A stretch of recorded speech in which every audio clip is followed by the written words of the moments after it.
శ్రీకృష్ణ పరబ్రహ్మణే నమః. కృష్ణ పరబ్రహ్మణే నమః అనే దాంతో ఈరోజు మనం కృష్ణుడు సంబంధించినటువంటి చారిత్రక పట్టణమైనటువంటి ద్వారకా నగర విశేషాల గురించి తెలుసుకోవాలి. చాలామందికి ద్వారక ఏ విధంగా నిర్మించబడింది, ఏ విధంగా అంతరించింది, ఇది చాలా సందిగ్ధంగానే ఉంటాయి. సాక్షాత్ శ్రీకృష్ణ పరమాత్మ ఎదురుగానే యాదవ వంశం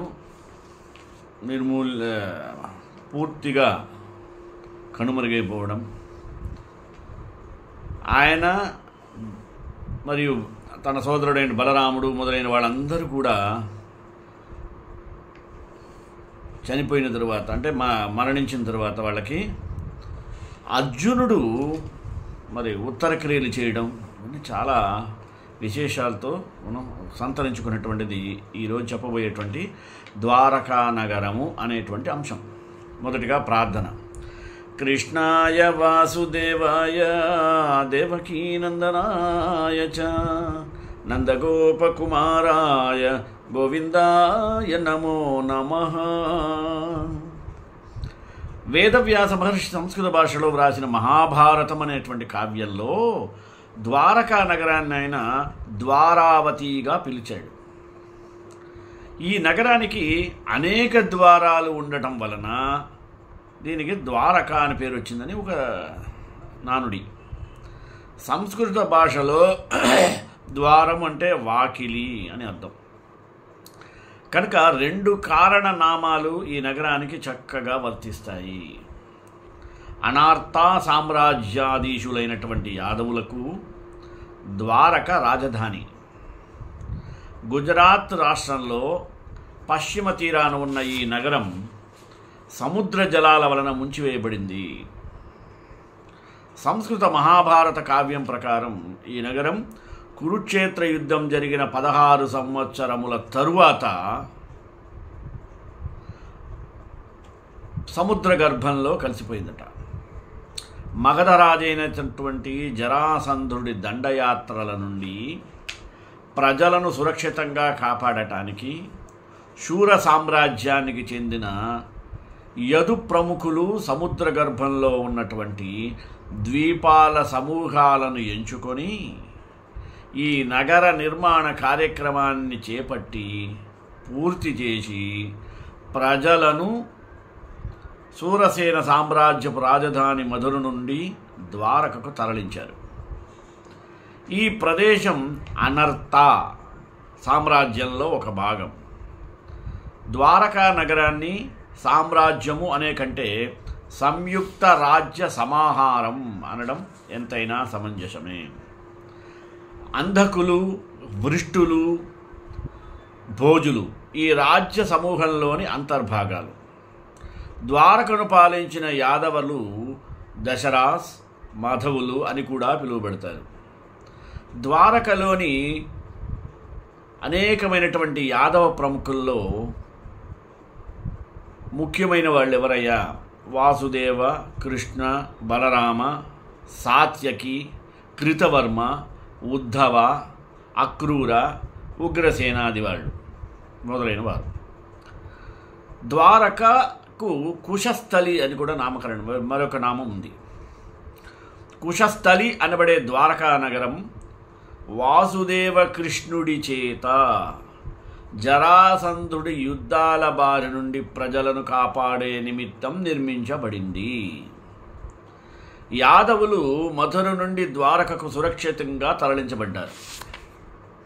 పశ్చిమ తీరానికి తరలి వచ్చినటువంటి ఈ యాదవ నిర్మితమైనటువంటి ఆనందమయ నగరం కుశస్థలి అని పిలువబడింది. అంటే కుశస్థలి, క్షేమంగా ఏర్పాటు చేసిన స్థలము అనుకోండి. ఈ నగర సమీపంలోనే రైవతక పర్వతాలు ఉన్నాయి. యాదవులు ఇక్కడికి తరలి వచ్చిన తరువాత ఈ నగర కోటను తిరిగి పటిష్టంగా నిర్మించి శత్రు దుర్భేద్యం చేశారు. శూరసేన సామ్రాజ్యం నుండి యాదవులు వలస వచ్చినట్లుగా ఇక్కడ మనకు తెలుస్తుంది. అలాగే వాసుదేవ కృష్ణుడు ఇక్కడ నివసించడం ఆరంభించిన విషయం సూచించబడినది. ఇంకా కుశస్థలిలో దేవతలు సమావేశం జరిపారట. విచార వదనాలతో ఉన్నటువంటి యక్షులను 300 మంది మహాపద్ములను వెంటబెట్టుకొని వివిధ ఆయుధములను పట్టుకొని వచ్చిన విషయం కూడా ఇక్కడ సూచించబడినది. అటువంటి ద్వారక యొక్క రహస్యం చూద్దాం. భగవాన్ శ్రీకృష్ణ పరమాత్మ పరిపాలించినటువంటి నగరము ద్వారక. 1000 ఏళ్ల నాటి ఒక అద్భుత నిర్మాణం. సముద్రంపై ప్రణాళికాబద్ధంగా నిర్మితమైనటువంటి స్వర్గధామం. హిందువులు పవిత్రంగా భావించేటువంటి 4 ధాములలో ఒకటి ద్వారక. దేవశిల్పి విశ్వకర్మ రూపొందించినటువంటి విశ్వవిఖ్యాత మహానగరం. ద్వారక సముద్రంలో ఎందుకు మునిగిపోయింది? ఒకటి ప్రశ్న. దేవదేవుని రాజ్యాన్ని ముంచెత్తిన ప్రళయానికి కారణాలు ఏమిటి? 2. ద్వారకను నాశనం చేయ చూసిన చక్రవర్తి ఎవరు? 3. ద్వారకా రాజ్యంలో యాదవరాజులు ఎందుకు కలహించుకున్నారు? ద్వారకా నిర్మాణ శైలి వైశాల్యం ఏమిటి? అరేబియా సముద్రంలో జరుగుతున్న పరిశోధనలో వెలుగు చూస్తున్నటువంటి నగర అవశేషాలు కృష్ణుడు నిర్మించిన ద్వారకవేనా లేక మరేదైనా నగరానివా? పరిశోధనలు ఏం చెబుతున్నాయి? పరిశోధకులు ఏమంటున్నారు? చూశారు కదా, ఇన్ని ప్రశ్నలు, ఇలాంటి మరెన్నో ఆసక్తికరమైనటువంటి విషయాలు, ఇప్పటి వరకు ఎవరు చెప్పనటువంటి వాస్తవాలు ఇప్పుడు మీకోసం చెప్తాను, వినండి. కడలి గర్భంలోని ద్వారకా నగరంలోకి భగవాన్ శ్రీకృష్ణుడు నడయాడినటువంటి అడుగుజాడలను తాకి వద్దాం. ఊహంలో ఉండండి. అంటే పరమాత్మ మనసులో తలుచుకుంటే నిజంగా మనం ద్వారక వెళ్ళినట్టే ఫీల్ అవ్వాలి.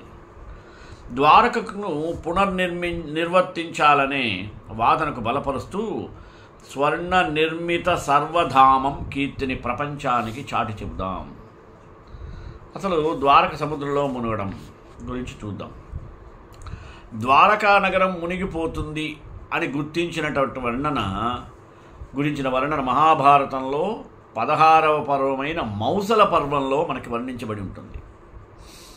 రోజు రోజుకు బలవత్తరమైనటువంటి గాలులు బాగా వీచసాగాయి.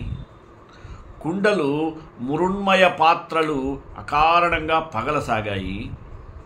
చంద్రుని చుట్టూ ఒక వలయం వంటి ప్రకాశం ఏర్పడింది.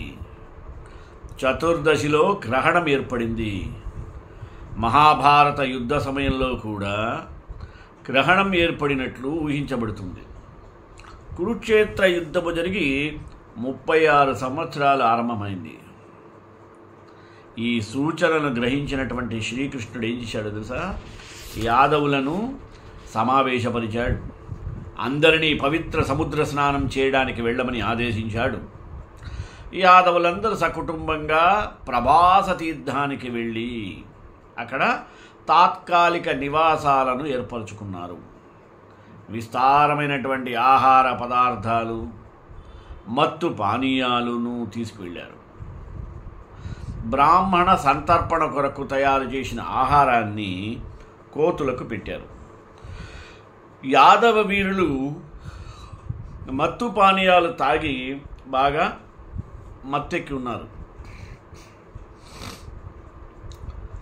అప్పుడు సాత్యకి కృతవర్మ మధ్య కురుక్షేత్ర యుద్ధంలో జరిగిన పొరపాట్ల గురించినటువంటి ఒక వివాదం తలెత్తింది.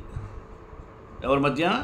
సాత్యకి కృతవర్మ మధ్య జరిగినటువంటి సంభాషణ తీవ్ర స్థాయిలోకి వెళ్ళిపోయి అది పగలా మారింది. ఆ వివాదంలో ఏమైంది? చిలికి చిలికి గాలివాని ఒకరిని ఒకరు చంపుకొని చివరకు యాదవులు నిశ్శేషమైనారు.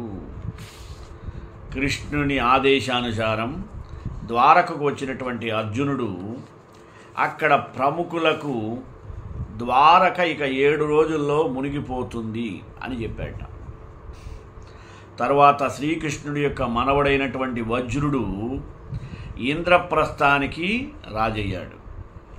అర్జునుడు వెనువెంటనే ద్వారకకు వెళ్ళి యాదవులకు మరియు శ్రీకృష్ణ బలరాములతో సహా అందరికీ కూడా అంత్యక్రియలు నిర్వహింపజేసి ద్వారకావాసులను వారి యొక్క సంపదలను అన్ని వాహనాలను ఎక్కించుకొని ద్వారకను దాటి వెనుతిరిగి చూసే సమయానికి చూడండి, లిప్తకాలంలో క్షణకాలంలో అందరినీ ఎక్కించాడు వాహనాల్లో. అలా బయలుదేరుతూ అలా మెల్లమెల్ల వెనక్కి తిరిగి చూస్తే అంతే, మెల్లమెల్లగా ద్వారకా నగరం నీట మునగడం స్వయంగా ద్వారకావాసులతో సహా అర్జునుడు దర్శించాడంటే చూడండి. ఒకసారి ఊహించుకోండి, అంత దుర్భరమైన పరిస్థితి. ద్వారకావాసులు హాహాకారాలు చేసి తర్వాత హస్తినకు బయలుదేరారు. పాండవులు మహాప్రస్థాన సమయంలో మునిగిపోయిన ద్వారక ఉన్న ప్రదేశాన్ని దర్శించారట. ద్వారక పేరు వినగానే మనకు సాక్షాత్ కృష్ణ పరమాత్మే గుర్తుకొస్తాడు. మహాభారత కాలంలో శ్రీకృష్ణుడు పాలించిన ఈ నగరం ఇప్పుడు సముద్ర గర్భంలో ఉంది. భారతం వాస్తవానికి జరిగిన కథ కాదని, అది కాల్పనిక ఇతిహాసం అనే వారి నోర్లు మూయించడానికి చారిత్రక శాస్త్రీయ ఆధారాలు ఎన్నో దొరికాయి. కాలగర్భాన్ని చీల్చుకొని కడలి పుడమిపైకి వచ్చాయి. ఇతిహాసానికి చారిత్రక బలాన్ని చేకూర్చి ఆనాటి ఆనవాళ్లతో ద్వారకా నగరాన్ని ముందు వరుసలో నిలిపాయి. హిందువులు అతి పవిత్రంగా భావించేటువంటి పుణ్యక్షేత్రాలైనటువంటి ద్వారకా, బద్రీనాథ్, పూరి, రామేశ్వరాలను చార్ధామ్ అంటారు. ఈ చార్ధాములో కృష్ణ భగవానుని ద్వారక ఒకటి. ద్వారక అంటే అనేక ద్వారాలు కలిగినది అని చెప్పాం కదా. మహాభారతంలో ద్వారకావను ద్వారావతి అని పిలుస్తారు. ఇది మనకి తెలిసి గుజరాత్లో పశ్చిమ తీరంలో ఉంది. జరాసంధుని దండయాత్ర నుంచి మధురను, అలాగే యాదవ కులాన్ని కాపాడుట కొరకు కృష్ణ బలరాములు ఏం చేశారంటే సముద్రంలో ద్వారకా నగరాన్ని నిర్మించారు. నిజంగా ఎంత గొప్ప ఇంజనీర్స్ ఆ రోజుల్లో కదా. నేల మీద కడితేనే నిలబడదు, అలాంటి సముద్ర గర్భంలో ఒక పట్టణాన్ని నిర్మించారంటే నిజంగా hats off to those engineers.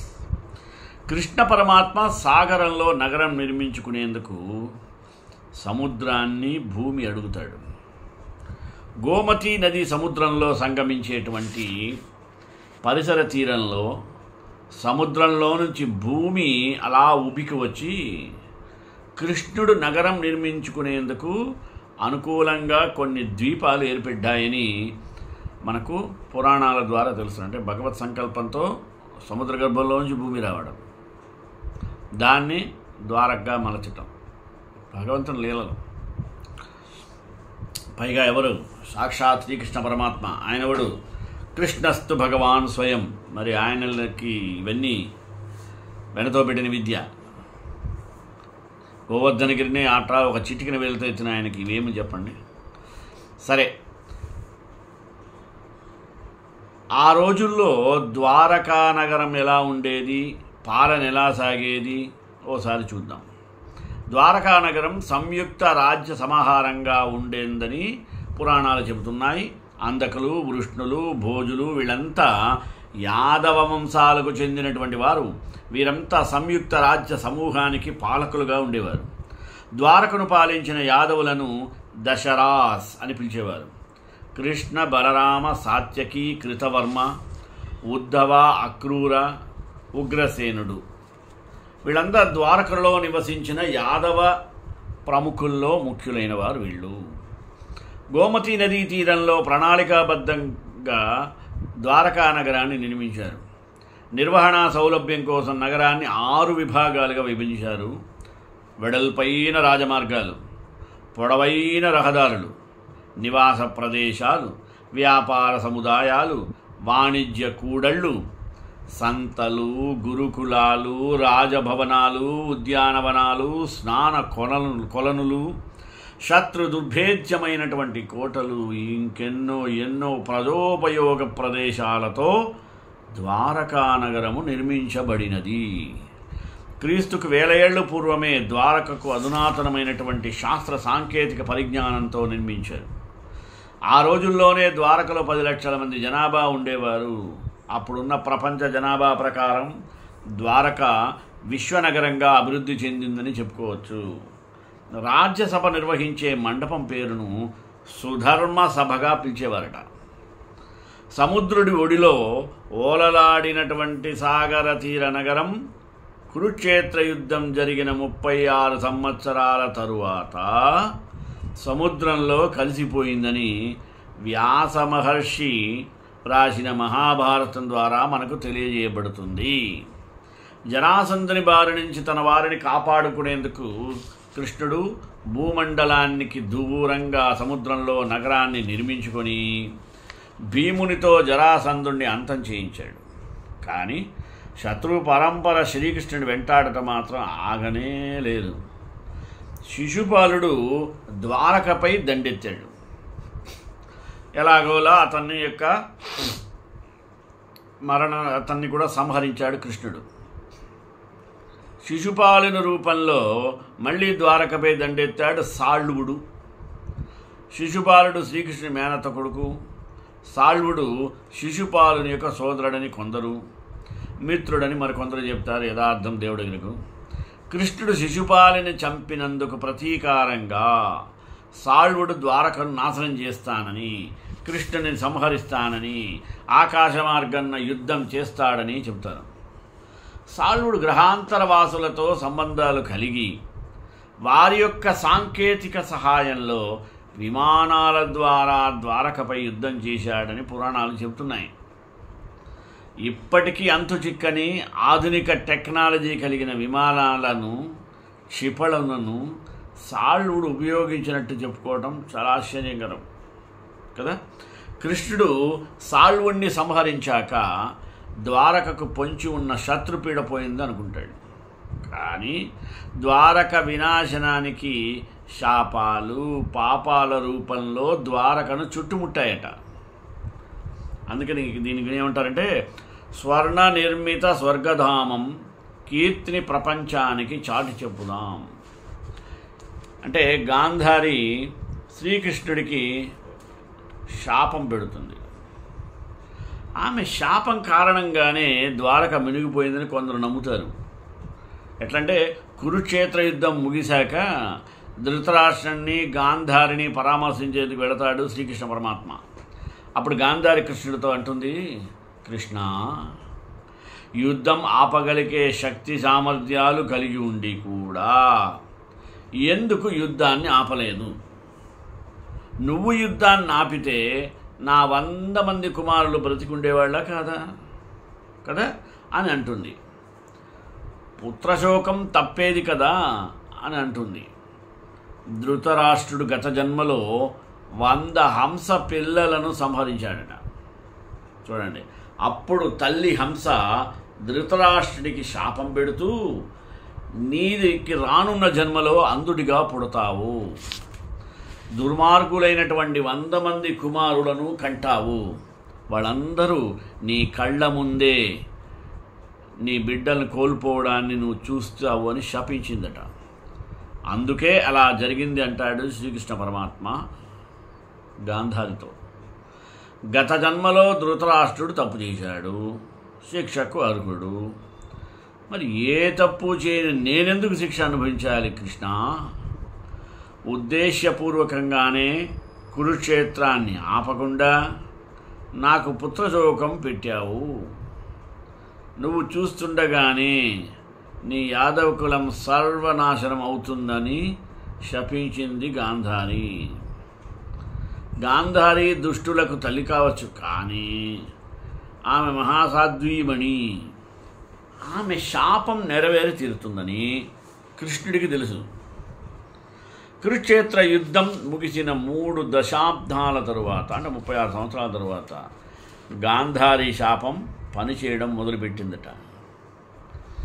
Dwaraka నగరం పతనానికి గాంధారి శాపం ఆయుధంగా మారింది. ఇది కాక మరో శాపం కూడా ఉంది చూడండి, ద్వారకకు వెంటాడిందని మన భారతం ద్వారా తెలుస్తుంది. ఏందయ్యా? నారద మహర్షి, కణ్వుడు, విశ్వామిత్రుడు, ఇంకా కొంతమంది ఋషులు ఒకసారి కృష్ణ భగవాన్ని చూడటానికి ద్వారకకు వస్తారు. ఆ మహర్షులను యాదవులు ఆట పట్టించారు. పైగా మగవాడికి కూతురు పుడుతుందా, కొడుకు పుడతాడా అని హేళనగా అడుగుతారు మహర్షుల్ని. ముసలమన్న గౌరవ మర్యాదలు కూడా లేకుండా అవమానించాలనే ఉద్దేశంతోనే ప్రవర్తించినందుకు ఆవేశానికి లోనవుతారు మహర్షులు. వీడికి ముసలం పుడుతుందని కోపంగా చెప్పి కృష్ణుణ్ణి కలవకుండానే వెనుదిరిగి వెళ్ళిపోతారు. గతంలో జరిగిన ప్రతిచర్యలుగా కృష్ణుణ్ణి యాదవకులాని వారు నిర్మించుకున్న అపురూప ద్వారకా నగరాన్ని వెంటాడుతూ వచ్చాయి. శిశుపాళుని చంపినందుకు సాళ్వుని దండయాత్రలు, మునులను అవమానించినందుకు యాదవ కులంలో ముసలం పుట్టి అంతఃకలగాలు విపరీతంగా పెరిగాయి. గాంధారి శాపం వారి నాశనానికి ఆజ్యం పోసింది. కళ్ళ ముందే జరుగుతున్నటువంటి విపరీతాలను చూస్తూ కూడా కృష్ణుడు ఏమీ చేయలేకపోయాడు. చూడండి, పరమాత్మ అయినప్పుడు కూడా విధి ఎవరిని తప్పిస్తుంది చెప్పండి? కాలోహి దురతిక్రమ, కాలాన్ని ఎవడు అతిక్రమించలేడు, భగవంతుడైనా సరే. పగలు, పంతాలు, శాపాలు, పాపాలు, కోపాలు అన్నీ ఏకకాలంలో ద్వారంపై ఆవహించుకున్నాయి. ఇలా ఇది చాలనన్నట్టు సముద్రుడు ద్వారకను ముంచివేస్తున్నట్టు ఆకాశవాణి హెచ్చరికలు కూడా వినిపించాయి. తన కళ్ళ ముందే యాదవులు తన్నుకొని చంపుకోవడం చూసి తట్టుకోలేకపోయాడు శ్రీకృష్ణుడు. అర్జునుడిని ద్వారకకు పిలిపించి యాదవుల బరువు బాధ్యతలు అప్పగించి అడవులకు వెళ్ళిపోయాడు కృష్ణుడు. బలరాముడు యోగనిద్రలోకి జారుకొని ఆ తరువాత తనువు చాలించి స్వర్గం చేరుకున్నాడు. కృష్ణుడు అడవిలో ఏకాంతంగా కూర్చుని ఉండగా బోయవాని బాణపు వేటుతో జన్మను చాలిస్తాడు.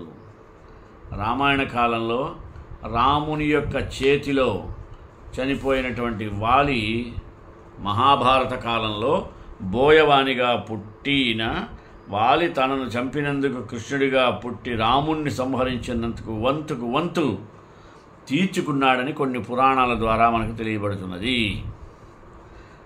అర్జునుడు బలరామకృష్ణులకు అంత్యక్రియలు జరిపించి బావగా మిగిలినటువంటి యాదవ స్త్రీలను, వృద్ధులను, పిల్లలను తీసుకొని హస్తినాపురానికి వెళ్ళాడు.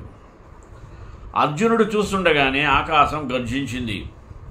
పిడుగులు, తోకచుక్కలు ద్వారకపై కురుస్తున్నాయి.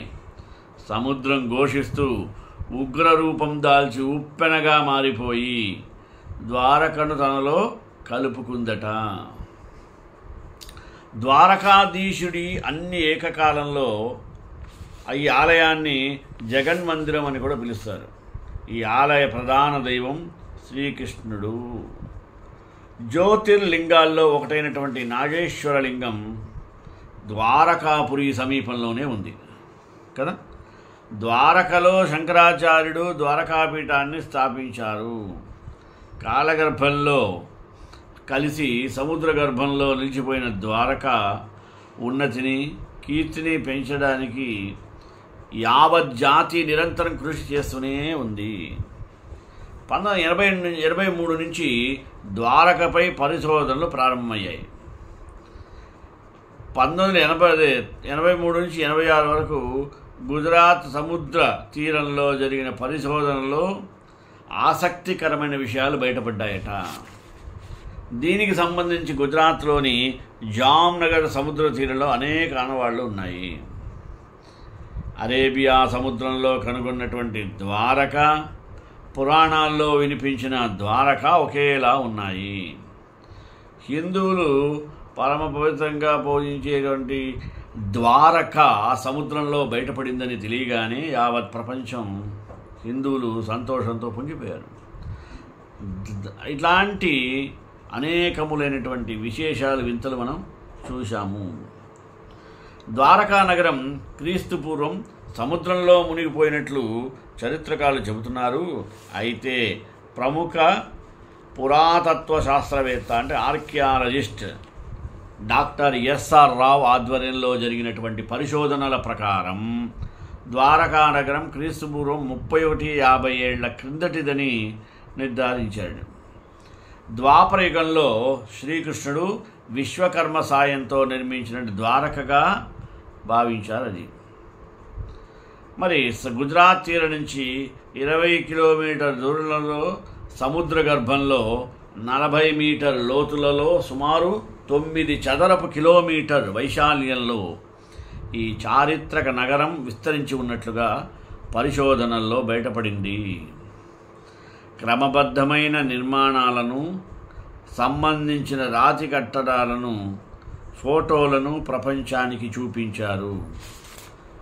2000 నుండి 2004 వరకు జరిగిన పరిశోధనలో మరెన్నో ఆసక్తికరమైనటువంటి ద్వారకా నగర అవశేషాలు, ఆనవాళ్ళు మనకు నమ్మశక్యం కానివి చాలా దొరికాయి ఆధారాలుగా. మరింత తీవ్రంగా పరిశోధన నిర్వహించి ద్వారకా నగరాన్ని పూర్తిగా వెలికితీసి కృష్ణ భగవానుడి యొక్క కీర్తి కిరీటాన్ని ప్రపంచం ముందు నిలపాలి. సంధికి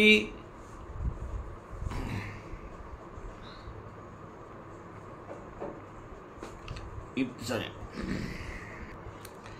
గతించిన ఇతిహాసానికి ప్రత్యక్ష సాక్షిగా ఓ మహోన్నత నగరం సముద్ర గర్భంలో నేటికి చెక్కు చెదరకుండా దర్శనమిస్తుంది. జాతి ఉన్నతి లోకానికి చూపుతుంది. మహాభారతము చాలామంది అంటారు ఏదో ఫ్యాబ్రికేటెడ్ స్టోరీ అని. కాదు, ఇది ఎట్టి పరిస్థితుల్లో ఇమాజినెడ్ అంటే కాల్పనికమైనటువంటి కథ కాదు. ఇది ద్వారక యొక్క 4 ధామాల్లో పవిత్రమైనటువంటిది.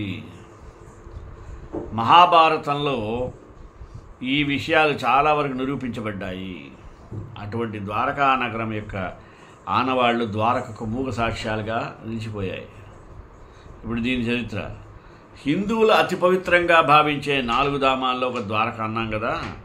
ద్వారక అనేక ద్వారాలు కలిగిందని ఒక అర్థము. ఈ నగరం గుజరాత్ పశ్చిమ తీరాన మరి మధురలో కంసుని సంహరించాడు శ్రీకృష్ణుడు. దీంతో శ్రీకృష్ణుడు తనతో ఉన్నటువంటి యాదవులను ద్వారకకు తరలించాడు. అనంతరము సముద్ర గర్భంలోని దీవుల సమూహములన్నీ కూడా కలిపి అద్భుతమైనటువంటి ద్వారకా నగరాన్ని నిర్మింపజేశారు. ద్వారకా నగరం సంయుక్త రాజ్య సమూహారంగా ఉండేదని పురాణాలు చెప్తున్నాయి. అంధకులు, వృష్ణులు, భోజులు ఇందులో భాగస్వాములు. ద్వారకను పాలించిన వాళ్ళు దశరాస్ అనేటువంటి పేరు. వాసుదేవ కృష్ణుడు, బలరాముడు, సాత్యకి, కృతవర్మ, ఉద్ధవుడు, అక్రూరుడు, ఉగ్రసేనుడు వీళ్ళు ముఖ్యమైనటువంటి వారు. ద్వారకలో నివసించిన యాదవ ప్రముఖుల్లో ప్రసిద్ధి పొందినటువంటి వాళ్ళు. ఇక కృష్ణ నిర్యాణంతో ఎలా పరిసమాప్తి అవుతుందో చూద్దాం. మహాభారత యుద్ధం క్రీస్తు పూర్వం 31-38లో జరిగింది. ఆ తరువాత 36 ఏళ్ళు శ్రీకృష్ణుడు ద్వారకలో నివసించాడని, కృష్ణుడి తరువాత యాదవరాజులు పరస్పరం తమలో తాము కలహించుకోవడం వలన సామ్రాజ్యం పతనమైనట్లు చెబుతారు కదా. యాదవ కులం కూడా అంతఃకలహాలతో నశిస్తుందని గాంధారి శపించింది. యాదవ సామ్రాజ్య పతనం తరువాత రాముడు యోగా ద్వారా దేహాన్ని త్యజించాడు. కృష్ణుడు అరణ్యాలకు వెళ్ళాడు. అక్కడి నుండి నేరుగా స్వర్గానికి వెళ్ళాడని మహాభారతంలో పేర్కొనబడింది. అయితే ఒక బోయవాడి బాణం వలన కృష్ణుడి గాయపడి దేహాన్ని త్యజించాడని మరికొన్ని పురాణాల్లో ఉంది. ఇది యథార్థమే. శ్రీకృష్ణుడు 120 ఏళ్ళు జీవించినట్లుగా చరిత్ర చెబుతుంది. ఆయన నిర్యాణము కూడా చెందగానే సముద్రంలో భారీ ప్రళయం ఏర్పడి ఈ ద్వారకను ముంచెత్తిందని సమాచారము. మరి ఆ రోజు సముద్రుడు ఉవ్వెత్తున ఎగసి పడటాన్ని చూశానని అర్జునుడు మహాభారతంలో అనేక సందర్భాల్లో దాని గురించి వివరంగా తెలియజేసేవాడు. అసలు ఆ రోజు ఏం జరిగింది అనే దాంతో ముగింపు ఇద్దాం. ద్వారకాపురిలో ప్రళయానికి ముందు భారీ గాలులు వీచాయి. ప్రజలు నివాసాల్లో మట్టి పాత్రలు వాటికవే పగిలిపోవడం మొదలయ్యాయి. భారీ విపత్తు నుంచి ఇక సంకేతాలను తరలించిన శ్రీకృష్ణ పరమాత్మ అందరినీ సమావేశపరిచి పవిత్ర సముద్ర స్నానం చేయాలని ఆదేశించడం, అంతటా వారి ఆ ద్వారకకు దిక్కుగా వెళ్ళడం, అర్జునుడి యొక్క రాబోయే విపత్తు గురించి చెప్పాడు. మరో వారం రోజుల్లో ద్వారక సముద్రంలో మునిగిపోతుంది అని తెలిపిన తర్వాత ప్రజలను సురక్షిత ప్రాంతానికి తరలించారు. పిదప కృష్ణుడు అరణ్య బాట పట్టడం, ప్రాణాలు త్యజించడం జరిగిపోయాయి. మరి అర్జునుడు శ్రీకృష్ణ బలరాములతో సహా యాదవులందరికీ అంత్యక్రియలు నిర్వహించి ద్వారకావాసులను సురక్షిత ప్రాంతాలకు తరలించాడు.